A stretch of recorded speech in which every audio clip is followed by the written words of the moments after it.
Naam, karibu tena mtazamaji. Naam, mtazamaji, maafisa wa polisi eneo la Transmara Kusini wamewaua kwa kupiga risasi washukiwa watatu wa ujambazi ambao inadaiwa kwamba wamekuwa wakisakwa kutokana na mauaji ya wafanyabiashara katika eneo hilo. Naam, katika operesheni hiyo maalum maafisa walipata bunduki aina ya AK-47, visu na silaha kadhaa pamoja na vifaa vya wizi. Naam, Crispin Otieno na mingi zaidi.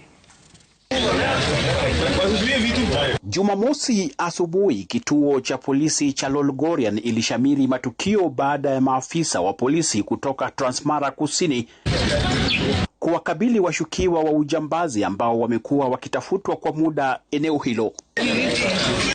Kwa mujibu wa kamanda wa polisi Transmara Kusini Enrico Telewa, washukiwa hao wamehusika na mauaji ya wafanyabiashara mjini Lolgorian na kutia uoga wengi wanaomiliki maduka ya biashara.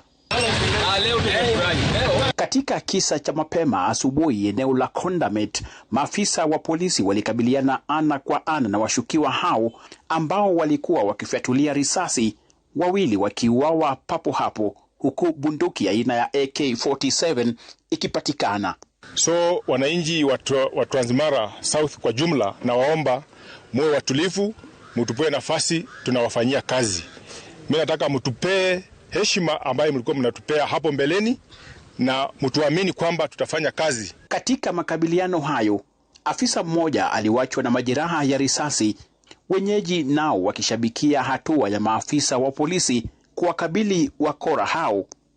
Tumesema ni asante sana, na ninaomba wale mataxi drivers wote mukae rada, mchunge, msaidiane na serikali ili uwizi iweze kuangamishwa hapa Lolgorian. Tumeona leo atupungusi uwizi, tunapunguza waizi.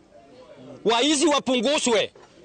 Hii group ambayo ina terrorize hii town inaitwa 47 Brothers. Maafisa wa usalama wakisema waliouawa ni pamoja na Kipkorir Kirui anayejiita Madam, wengine akijulikana kama Risky. Wamefanya kazi ya maana. Kama ni promote leo hawa watu kabisa wawe wakubwa, sababu tumetosheka na kazi yao. Miili ya watatu hao imehifadhiwa katika makafani ya hospitali ya Lolgorian. Crispin Otieno, runinga ya Citizen, Transmara.